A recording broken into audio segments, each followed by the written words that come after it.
Welcome. My name's Levi. I manage the artist residency programs here at Jack Straw. One of those is the writers program. And I happened to notice when Humanities Washington announced this year's Speakers Bureau that there were 3 alumni of the writers program, Josephine Ensign, Putsada Rang, and Shinyi Pai, who were all part of the roster. So I thought it'd be cool to put together a little series of events. So this is the first one. Putsada Rang is coming on December 3rd. Shinyi Pai is December 17th. All should be very different talks, and all should be worth your time. So come join us in person or online or in the archived stream afterwards. I have some things I have to say and want to say. First of all, we would like to begin by acknowledging that we present this program from the lands of the Duwamish, Suquamish, and Muckleshoot nations and other Coast Salish peoples, past and present, who have stewarded this land for generations. The presentation you're about to enjoy, as I mentioned, is part of Humanities Washington's Speakers Bureau program. Humanities Washington is a nonprofit organization dedicated to sparking conversation and critical thinking, and they provide many other cultural programs to hundreds of thousands of people throughout Washington each year. Thanks to support from the National Endowment for the Humanities, the Washington Secretary of State, the Thomas S. Foley Institute for Public Policy and Public Service at Washington State University, and generous private donors, Humanities Washington Speakers Bureau presenters visit all corners of the state. And you should visit their website, humanities.org, to find other events like this one, wherever you are. And they asked me to share this note on civil discourse. The Speakers Bureau program is designed to generate an open and honest conversation on many topics, some of which may be controversial. We encourage differing perspectives and viewpoints, but we also ask you to treat this topic, the speaker, and each other with respect. That includes you internet commenters, too. Also, as this is presented in conjunction with our artist residency programs, I want to mention that we receive funding for those from City of Seattle Office of Arts and Culture, For Culture, Washington State Arts Commission, the National Endowment for the Arts, Arts Fund, the Lester and Phyllis Epstein Foundation, and also individual contributors. And also, I'm sure Humanities Washington would also want me to remind you, as do we at Jack Straw, that Giving Tuesday is coming up December 3rd. It's a special day when you can give to nonprofits at the same time as everyone else is giving to nonprofits. Or you could also give any day, including today, would be fine. You can find, there go the lights flickering. You can find links on our website to donate at any time, but certainly feel free to join in the fun on Giving Tuesday, and I'm sure Humanities Washington would appreciate your support as well.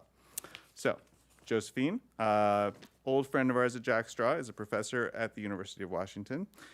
She was a Jack Straw writer in 2013 and has received 2 Jack Straw Artist Support Program residencies for work connected to this talk. Her scholarship and practice as a nurse practitioner focuses on trauma-informed care and health inequities for people marginalized by poverty and homelessness. She experienced homelessness herself as a young adult. Ensign is the author. Is it Ensign? Ensign? Yeah. Thank you. Ensign was what I was. Yeah, I should have just. I've known you for over 10 years now. Sorry. Sorry about that. Ensign is the author of several books, including Skid Road on the Frontier of Health and Homelessness in an American City, a 2022 finalist for the Washington State Book Award. Her latest book, Way Home, Ways Out of Homelessness, is forthcoming from Johns Hopkins University Press. Thank you, Josephine. Thank you. Thank you, Levi. And thanks for those of you that are here and those of you that are joining us remotely. Very glad to be here. Jack Straw holds a very special place in my heart and has been instrumental in my development as an artist and a writer. So some of the other kind of places and people I want to briefly acknowledge are these that have helped to support my writing and my advocacy that I'll talk about this evening. These are some photographs of me very, very long ago. The black and white one when I was working as a nurse practitioner at a healthcare for the homeless clinic in my then hometown of Richmond, Virginia.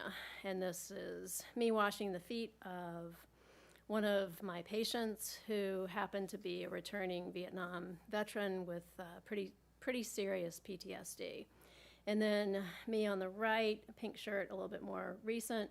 I still do a lot of health care in various shelters and also kind of street-based medicine. And components of that include foot care, extremely important for people experiencing homelessness, as you can imagine, schlepping backpacks and going around having to walk different places. So I do that, and I also do this with nursing and medical students from the University of Washington. These are 3 of my former books, and 2 of these, the 2 on the left, are ones that I developed here at Jack Straw in the 2013 writing residency. And then my other one was Skid Row on the Frontier of Health and Homelessness in American City. And that one was a labor of love, took a long time to research and write. And my latest one, Way Home, Journeys Through Homelessness, the pub date is today, yay. And this one is really taking the story of the history of homelessness in Seattle and King County and bringing it more up to date. Some of it focuses on the changing landscape during the COVID-19 pandemic, and then also different weather-related events like we're having right now, including, not that they're funny, they're not funny, including heat waves and how they disproportionately affect people struggling with houselessness or inadequate housing. This is a podcast that I have launched as of this spring, Skid Row. It's on Apple, whatever the Apple podcast is, and then also other kinds of venues. And I'm going to play hopefully the lights stay on, electricity stays on. I'll play you a short snippet of my conversation with Derek Bellegarde, who's the executive director of Chief Seattle Club here in Seattle. And he has the lived experience of homelessness and is Indigenous himself. So plan for the session, I want to go over meaning of home exercise, go over some definitions of homelessness, and get a little bit more into the stories of people experiencing homelessness, and I'll focus on one that includes Derek Bellegarde, so it's a lot more recent than ones that I focus on in my Skid Row book, which goes all the way back to 1854, and the story of Edward Moore, who was our area's first official homeless person. So just briefly, kind of definitions or terms that you'll hear me use and that you hear other people use. I still use the term homelessness. I do really try to do people first language, people experiencing homelessness, surviving homelessness. You'll also hear oftentimes from many activists, houselessness, to focus on the fact that homelessness, a lot of it is because of the lack of adequate, safe, affordable housing. However, from my perspective and research perspective, it's not just not having a house. It's a lot about social exclusion, having disconnection from support systems, from people who support people. Kind of the official, boring but important housing urban development definition of homelessness. And this, to kind of bring it to here in the Seattle area, is to point out this is the result of this year's January point in time count. And they found that over 16,000 people were experiencing homelessness on this one night in late January. This has been increasing over time here in Seattle, and fairly consistently Seattle has had the 3rd largest number of people experiencing homelessness in our country after LA and New York City. So this slide, I just want to point out kind of the unfortunate cycle of criminalization of homelessness and causing more pain and more homelessness. This includes laws that have been reinstituted here in Seattle recently, the stay out of drug areas and stay out of areas of prostitution, which are, I think, extremely punitive and also don't work. and are costly to taxpayers, and on the back of people who are really trying to struggle with survival. The good news about homelessness nationally and also in Washington State is, for one thing, teen and young adult homelessness, which is a kind of a special population that I've worked with a lot in the past, is because of a concerted effort, lots of different agencies and an Office of Homeless Youth in Washington State, we were able to reduce teen and youth homelessness by 40% over a 5-year period recently, which is quite astounding. And this included direct cash transfers to people, young people across the state, especially during the pandemic, who were at risk of being evicted or their families losing their housing, or in some cases paying for a car repair so that they could continue going to a in-person job. The other success story nationally is a massive reduction in veterans experiencing homelessness. And this, again, is because of national focus on ending veteran homelessness, a lot of focus also through the VA on health care for homeless veterans and housing. And so this one, over 55% decrease in homelessness of veterans over, I think this one was about a 10-year time period. So those are success stories, and also pointing out to us that homelessness can be significantly reduced, if not prevented altogether.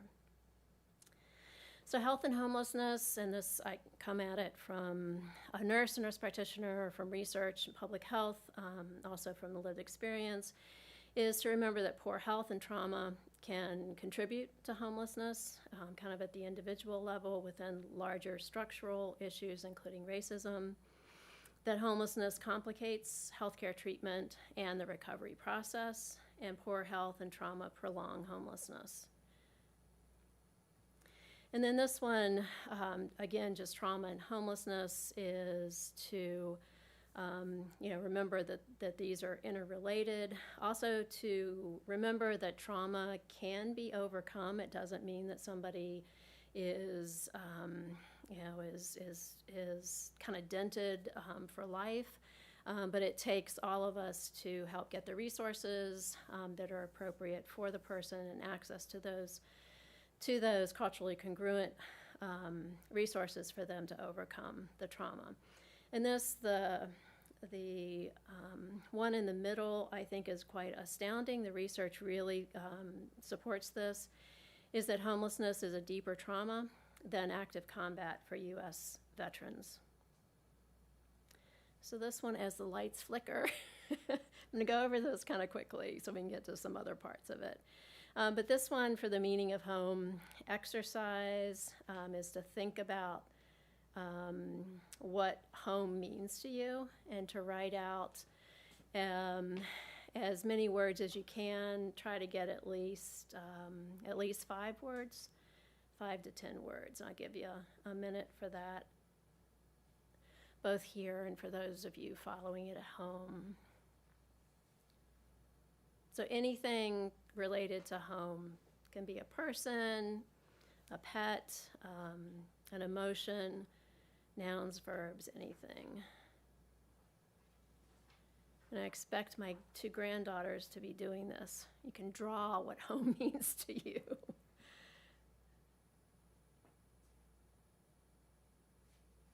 And since I can't tell how people are doing online with it, I'll go here. You ready?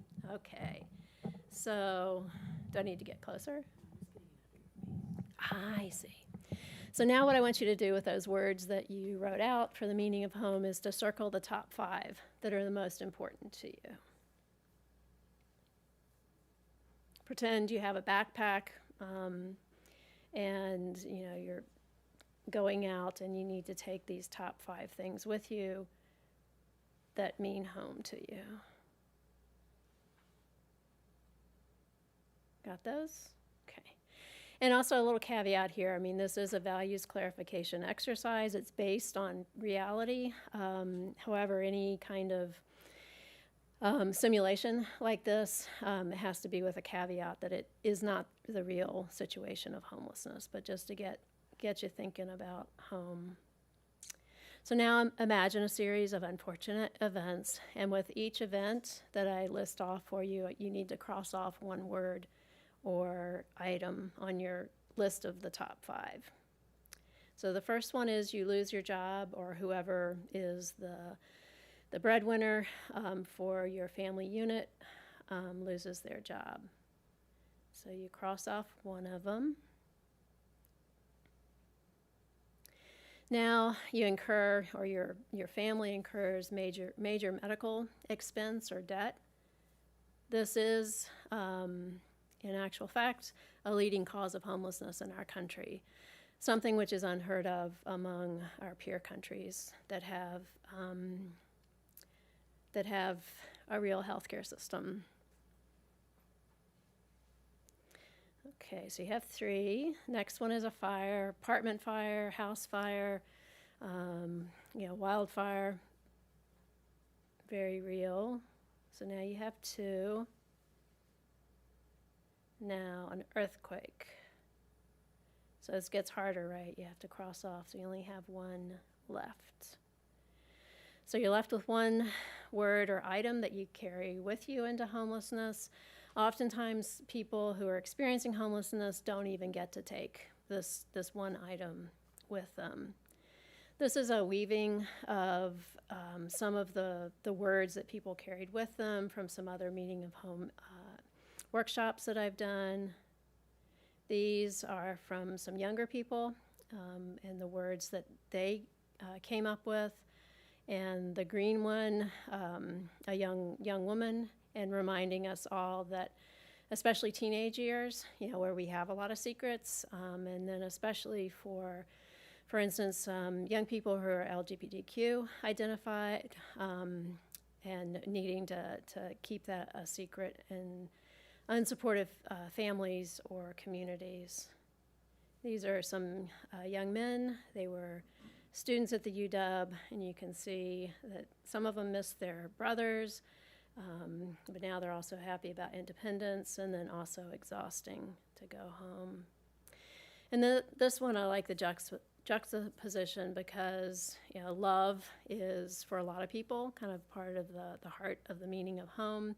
But the other side of that is that too often people have never had a safe, loving home.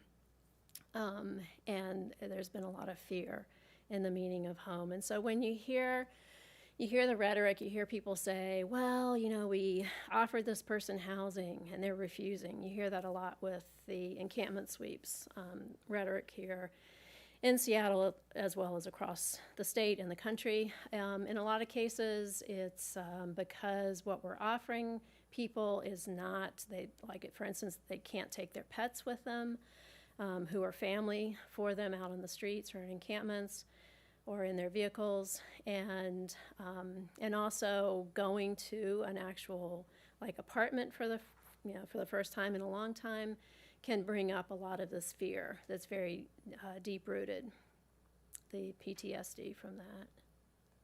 So these I love. This was from a workshop that I did with Tent City 3, which is right up the street here now. This was a couple years ago when it was on UW campus.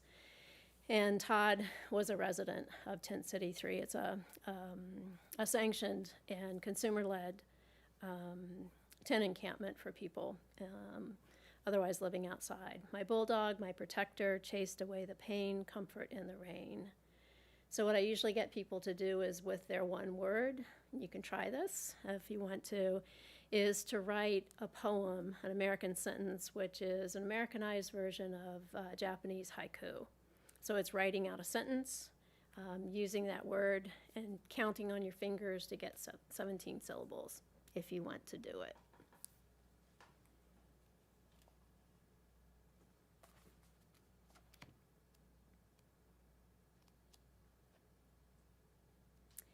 And I'll show you some others soon, some other examples.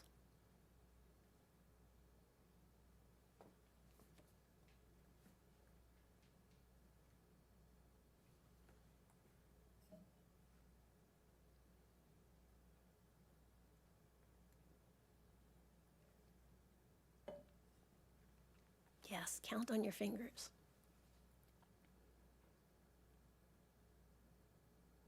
And if there are any younger people or others who need help with knowing what a syllable is, their big people can help them with that.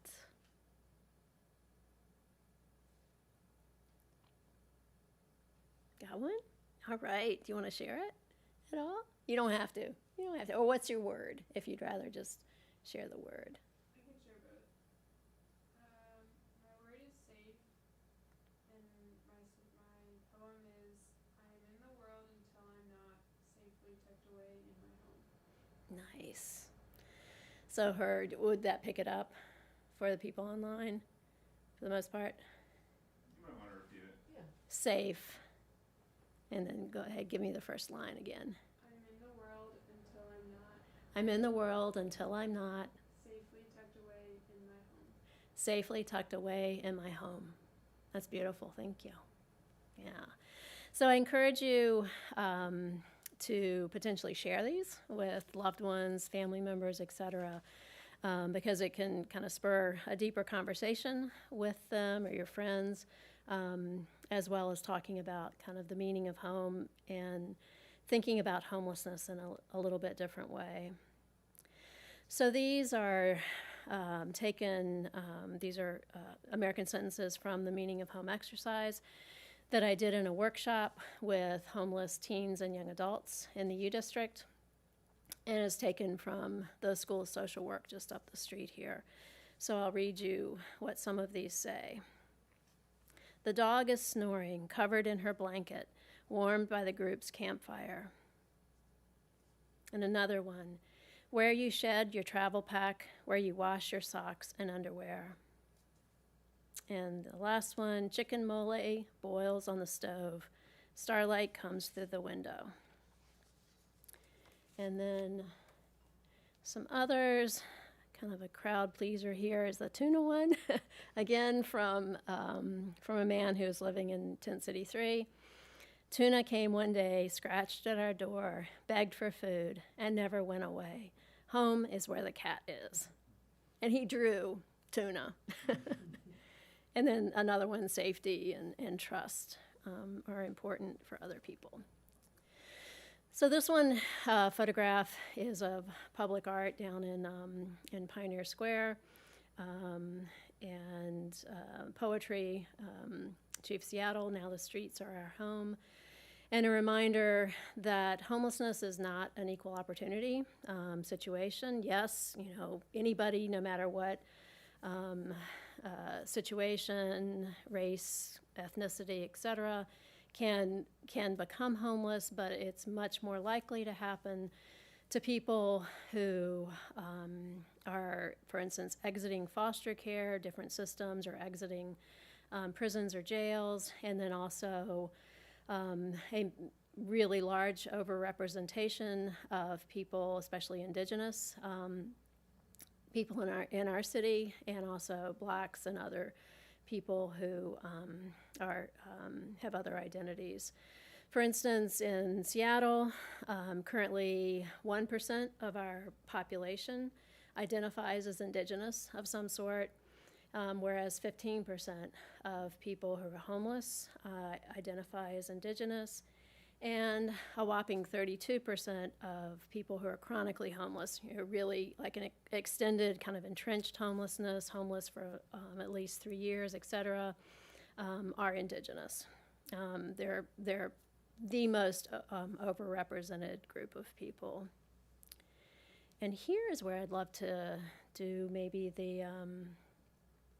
the snippet from the podcast, maybe. But I'll go ahead and talk about these. This is a photograph in the U District, again, not very far away from where we are here at Jack Straw. And the brass leaves on the sidewalk are leaves of remembrance and they're for people who have died while homeless or out on the streets or from violence. And the Women in Black, a group here in Seattle, along with faith-based and secular groups, put down these leaves of remembrance for people whose family members or friends ask for one of these leaves of remembrance. And in many cases, people who I know who've lost a loved one, they say that this is the only, they don't have a headstone or anything else, that this is their place to come and remember them. And then this goes with, if you're down in Victor Steinbrook Park, there is the Tree of Life, and this is also part of the Homeless Remembrance Project.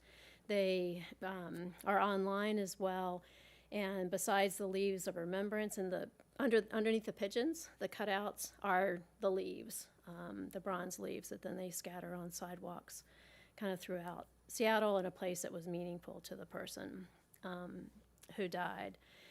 And this is also, has been for a long time, a meeting place for people who are Native and Indigenous. And so that, I guess and before I get to that one, I can go into this next part. If you switch to Safari on your computer, you can play the audio. Okay, I think I'll just paraphrase some of it. So with this one, I just wanted to bring in, again, Derek Bellegarde's words and a story of someone who, those of you who have lived in the Seattle area for a while probably remember this really devastating story of First Peoples person, a Native Indigenous man from Vancouver Island, but who was a longtime resident of Seattle. And that is John T. Williams. He was a seventh generation woodcarver, mostly of like little totem poles for the tourist industry. Was a masterful woodcarver, could carve while he walked. At the same time, he experienced homelessness for a long time, as well as chronic alcoholism that was impairing his vision. And then also from untreated chronic ear infections, he was basically deaf as well. And this was a beautiful Monday afternoon in August of 2010, and he went down to Victor Steinbrook Park to meet with his two brothers, who he had not seen in 15 years, and they were carving, and he said, I'm going to go get the carving that I was working on. He, at that point, was staying in the 1811 building, which I'll show you next. It's one of our kind of long-standing in the Seattle area harm reduction housing programs, specifically for people struggling with alcoholism and homelessness. So he walked up there, he got his carving, was walking back, and this was like around 4:15 in the afternoon, and he was carving while he was walking. And unfortunately, we had a rookie, at that time, a rookie police, Seattle police officer by himself, who saw John carving with this little carving knife and called to him to stop. John didn't hear him, and he shot him and killed him, shot him 4 times in the back. There was an inquest about it, and the officer quit the next day. It was found to be an unfounded death, whatever that means.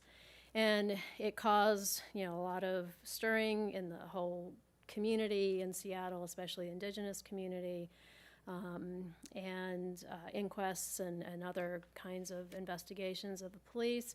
John was really, really well known by everybody, especially downtown Seattle. He went to the Chief Seattle Club, which is in Pioneer Square, and other places, and he was known, for his wood carving and as being very peaceful.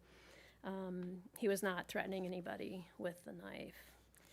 So, and that was brought back in during the CHOP protests, along with the police killing again of Charlena Lyles, an African-American pregnant mother. living in transitional housing at Sandpoint.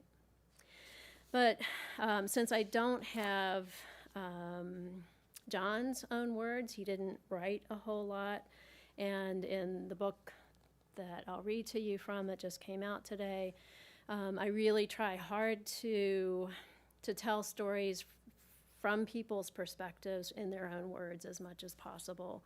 Can't always if they are deceased and didn't leave a lot of writing themselves or from their family members.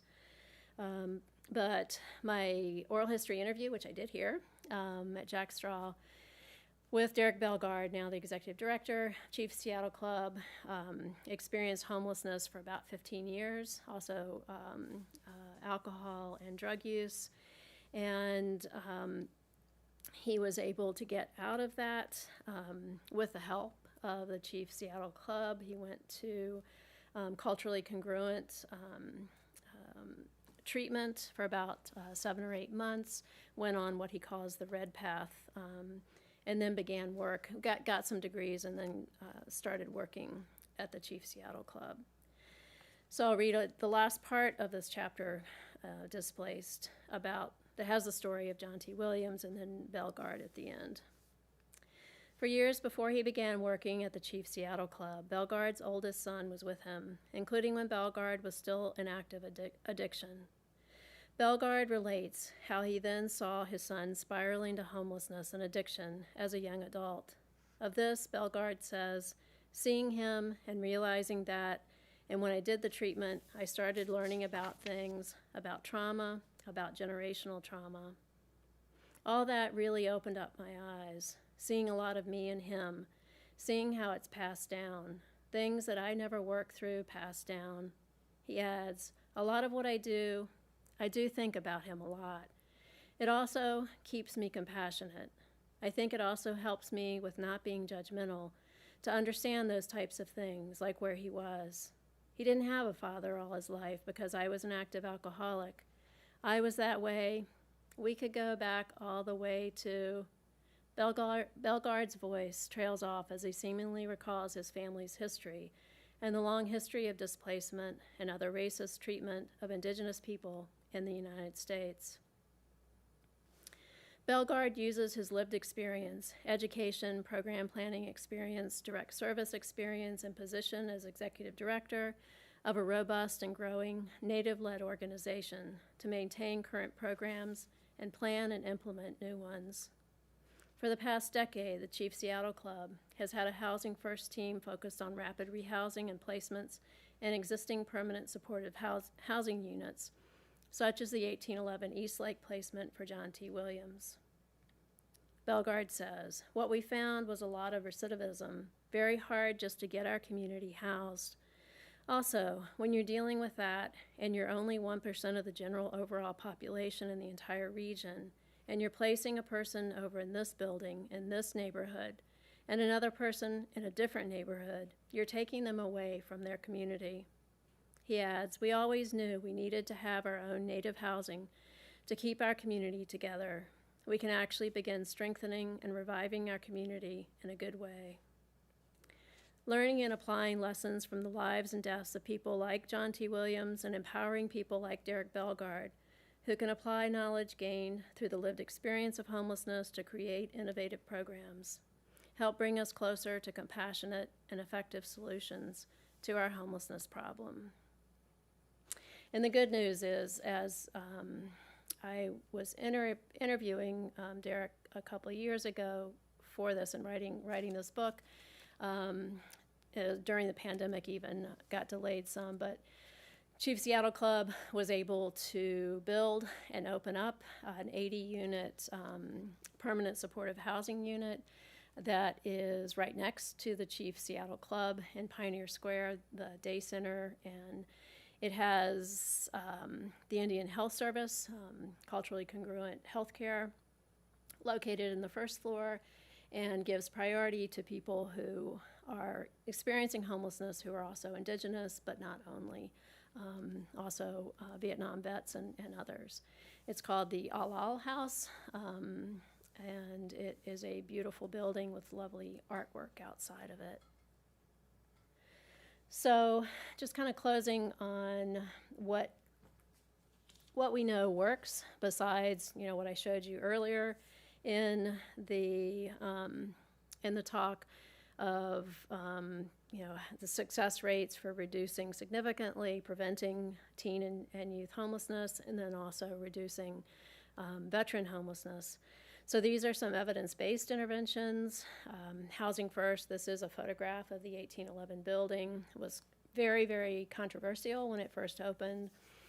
It's down East Lake, and again, for people who have chronic alcoholism and also experiencing homelessness.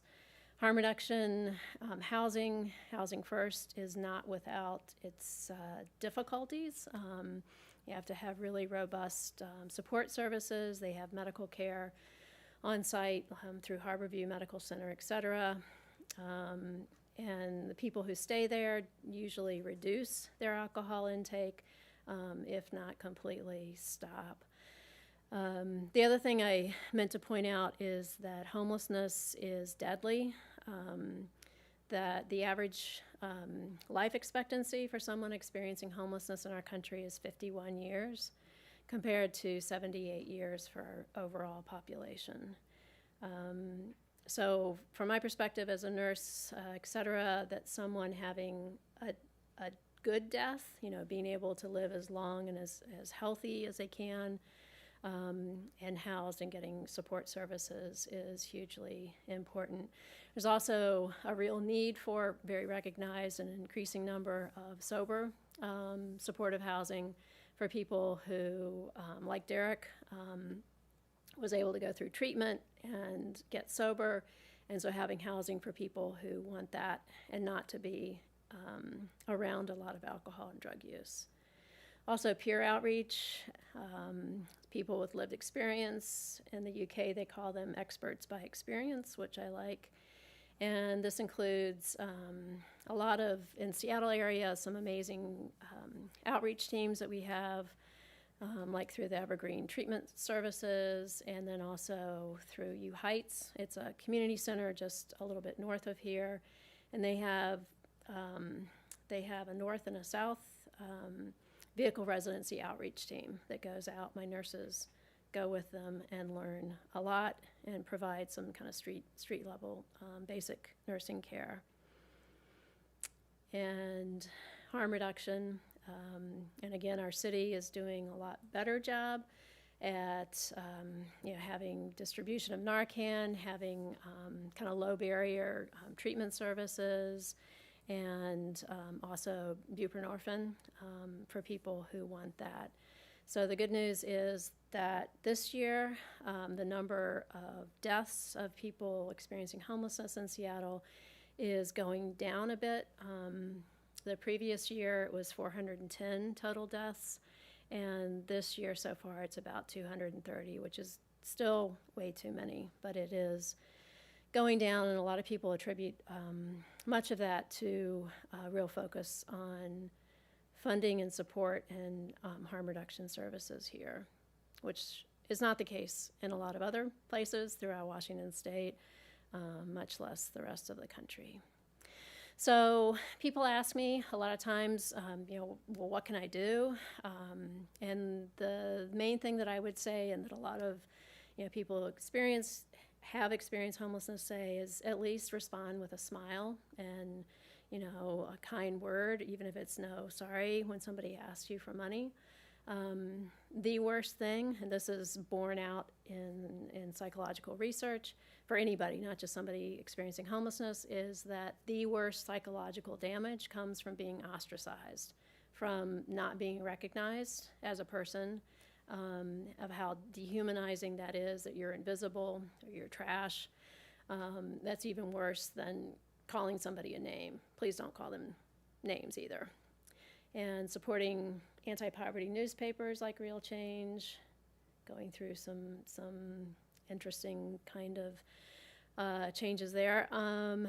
And then finding out about local agencies in the community that you're living in, and agencies that provide direct service, as well as upstream solutions, because we know that that homelessness, is not like somebody doesn't want to become homeless, and that yes, there are individual kind of risk factors and other kinds of vulnerabilities. But again, it's within these larger structural issues of not enough affordable housing for people, as well as other support services and healthcare services. And then these are some of the agencies that I work with, that I belong to, that I really support their work on: National Alliance to End Homelessness, Family Homelessness One, National Coalition for the Homeless. I don't have on here, but there's a new one, the National Homelessness Law Center, which is really focusing on the increasing criminalization of homelessness in our country, and of how detrimental and wrong-headed all of that is. And then the National Healthcare for the Homeless Council. If you're a healthcare provider, they have amazing free resources on their website for healthcare for people experiencing homelessness. So, are there questions from the room or from? Are there local organizations you include in there for folks to look into or support? Yeah, well, Chief Seattle Club, and I have done foot care with our medical and nursing students at Chief Seattle Club. Amazing organization. They really walk the talk, and it's Native-led now. And the one that I personally work with on an ongoing weekly basis is right north of here, again in the U District, Elizabeth Gregory Home. That is a safe day shelter for women and female identified folks 18 and over. We're seeing a lot of young people now, including some where we're giving them tests and they are pregnant. So having to go over options counseling with them, telling them don't leave Washington State until you make your decision. And yeah, so Elizabeth Gregory does amazing work, not just providing kind of safe place during the day, laundry facilities, obviously bathrooms. We do a clinic weekly, and also housing support services. They have a health navigator as well. And the U Heights vehicle residency program is quite robust. And again, I know them pretty well. And their teams are co-led by someone with a lived experience of vehicle residency. A couple of them I did oral history interviews with and are in a chapter in my new book. And so those are kind of ones that I work with on an ongoing basis. I mean, Mary's Place is a usual suspect. They do have a lot of funding. Unfortunately, they're closing their downtown women's shelter. So that is going to be a real difficulty. We're seeing an increase in the number of elderly people who are homeless, a lot of times for the first time because of craziness in terms of housing and cost of living. I currently take care of an 80-year-old African-American woman, long jazz family, jazz singer, et cetera, from Seattle, and she's living in a church basement downtown at like one of our remaining women's shelters, which, is just kind of outrageous. So trying to get services for them as well. Those are the ones I'm thinking of right now, but especially for this, for the work that I do on an ongoing basis, Chief Seattle Club and Elizabeth Gregory, U Heights, but there are others as well.